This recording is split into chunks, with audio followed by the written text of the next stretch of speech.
Welcome to Sudbury Sports Unbiased, your source for no-spin coverage on the Sudbury Wolves, Sudbury Five, Sudbury Cyclones, and Sudbury Cubs with Rick and Craig. Hello, sports fans. Craig here, and today we're going to preview Game 3 of Canada's World Cup campaign tomorrow afternoon against Switzerland in Vancouver. We've said for the first two games that these have been the two biggest games in Canadian soccer. This may not be the absolute biggest game in Canadian soccer, but it certainly is important as first place in Group B is on the line between Canada and Switzerland. So what we're going to do today is we're going to go through some of the tactics that we see both teams using. We're going to go through the starting 11, and we're going to give you what we think will be the flow of the game and our fearless prediction. Before we do that, let's review the Group B standings. Canada and Switzerland are on top in Group B with 4 points, a win and a draw. Canada has a +3 goal differential over Switzerland thanks to their 6-0 drubbing of Qatar last Thursday. So, very simple for Canada. A draw, they win the group. A win, obviously, they win the group. Switzerland needs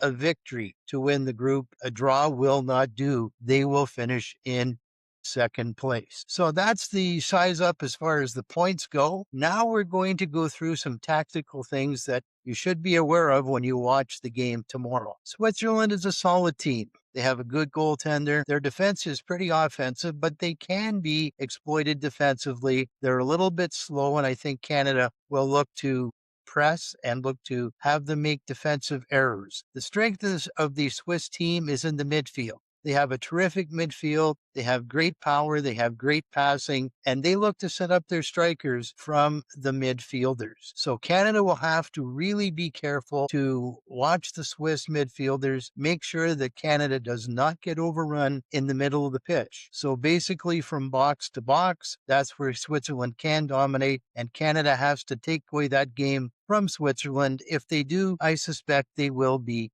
successful. Switzerland has some good strikers, and they can be dangerous on their day. It should be pointed out that in this tournament, Switzerland has only one goal from open play that wasn't a penalty or wasn't 10 men on the field. So keep that in mind when you're looking at the Swiss. The Canadian team, well, I think it's going to be a simple and similar philosophy to what they've done before. Canada has great speed in the flanks, and I think the flank players will try to exploit the slow Swiss defense. They're going to look to create scoring opportunities for players in the box, and they're going to look to make some direct passes to their attackers in the box. And like they did against Qatar, I think you're going to see the strikers trying to pass the ball inside close to the net, looking for good scoring opportunities. Let's look at the projected starting 11 for Jesse Marsh's men on Wednesday. Goaltender, Max Crepeau. The back four,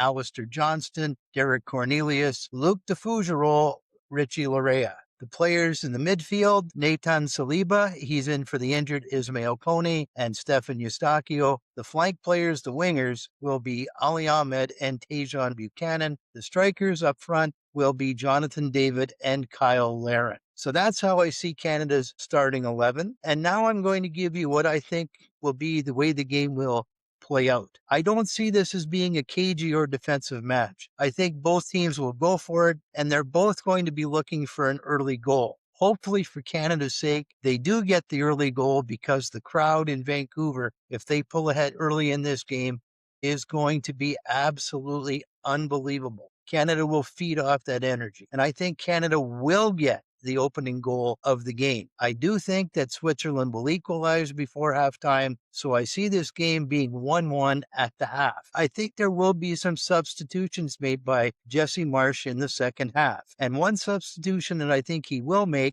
will be on the defensive line. I think he will put in Moise Bombito for the second half to strengthen their center back position. And here is the hot take that I don't think anyone is expecting, but listening to Jesse Marsh, I got the feeling you may see Alphonso Davies in this game. Now, everyone has been asking Jesse Marsh about Alphonso Davies. Is he going to play? Is he not going to play? And Jesse Marsh said that Alphonso Davies is available to play and he's available off the bench. And I think that Alphonso Davies will come off the bench. And here's why I think that is a very distinct possibility. If Canada is behind, they need a dynamic offensive player. Alphonso Davies will come off the bench to try to generate additional offense. If Canada is ahead late, I do expect that Alphonso Davies will join his team on the field. Perhaps not as a defender, but perhaps as a winger. And the reason that I say that is that nobody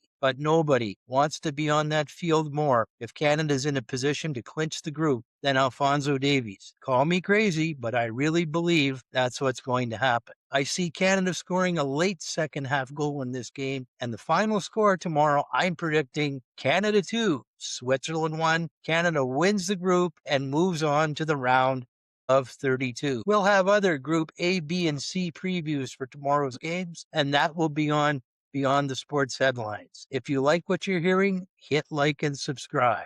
And as we always say, let the sports be with you.